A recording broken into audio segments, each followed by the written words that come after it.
There is a principle of power in every person.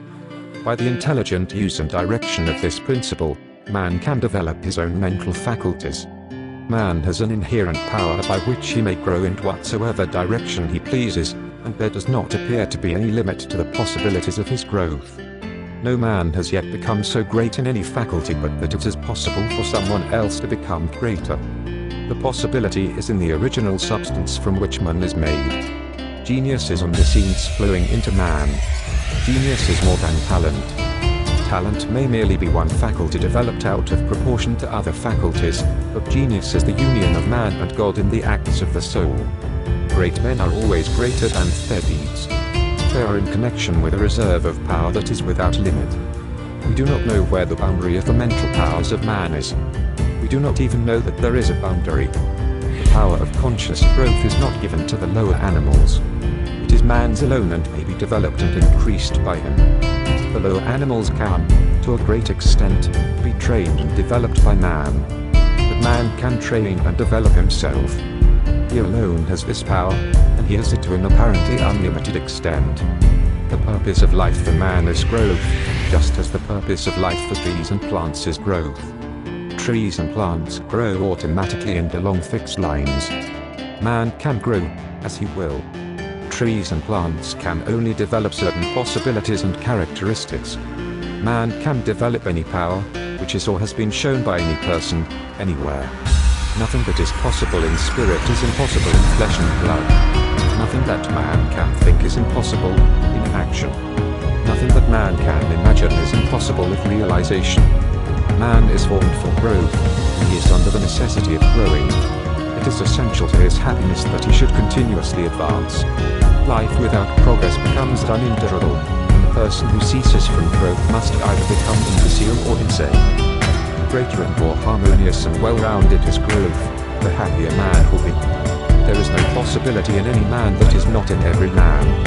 But if they proceed naturally, no two men will grow into the same thing, or be alike. Every man comes into the world with a predisposition to grow along certain lines, and growth is easier for him along those lines than in any other way.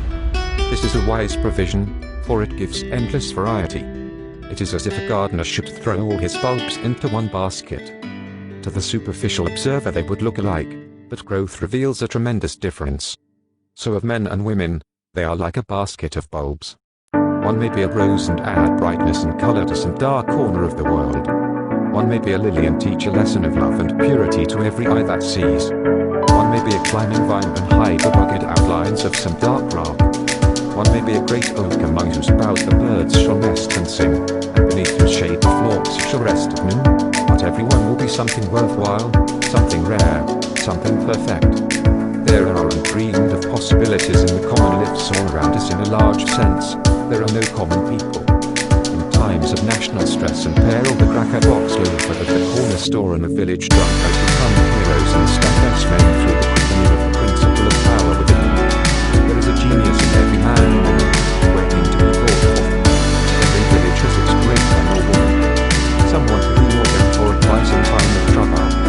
Someone who is instinctively recognized as being great in wisdom and insight. The such on the minds of the whole community turn in times of local crisis. He is tacitly recognized as being great. He does small things in a great way. He could do great things as well if he didn't undertake them. So can any man. So can. The principle of power gives us just what we ask of it. If we only undertake little things, it only gives us power for little things. But if we try to do great things in a great way, it gives us all the power there is. But beware of undertaking great things in a small way, of that we shall speak farther on. There are two mental attitudes man may take. One makes him like a football. It is resilient and reacts strongly when force is applied to it, but which originates nothing. It never acts of itself. There is no power within it. Men of this type are controlled by circumstances and environment.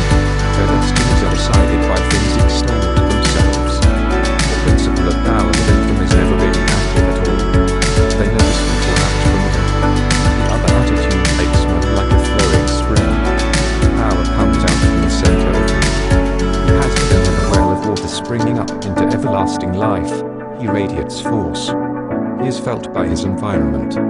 The principle of power in him is in constant action. He is self-active. He hath life in himself.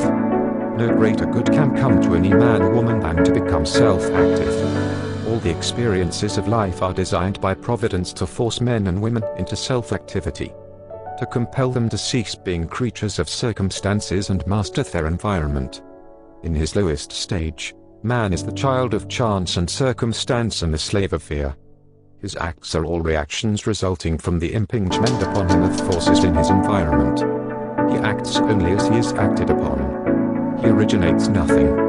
But the lowest savage has within him a principle of power sufficient to master all that he fears. And if he learns this and becomes self-active, he becomes as one of the gods. The awakening of the principle of power in man is the real conversion, the passing from death to life. It is when the dead hear the voice of the Son of Man and come forth and live. It is the resurrection and the life. When it is awakened, man becomes a son of the highest, and all power is given to him in heaven and on earth. Nothing was ever in any man that is not in you. No man ever had more spiritual or mental power than you can attain, or did greater things than you can accomplish. You can become what you want to be. Become what